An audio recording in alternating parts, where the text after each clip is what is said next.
Праздник единства народа Казахстана – государственный праздник в Казахстане, отмечаемый ежегодно 1 мая.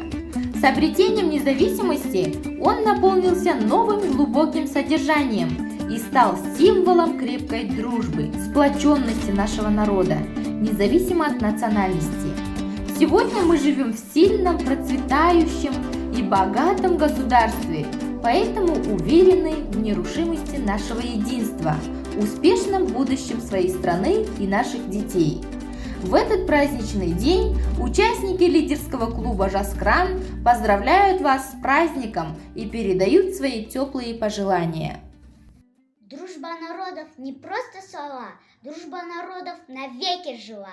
Дружба народов – счастливые дети, голос на ниве и сила рассветит. Наша дружба, наша вера с нами будет навсегда. Наша сила, наша воля не погибнет никогда. И пока на белом свете солнце светит нам во след, казахстанцам всем желаем быть едиными навек. День народного единства отмечает всестранно. Всех сегодня поздравляем, жизни мирной навсегда.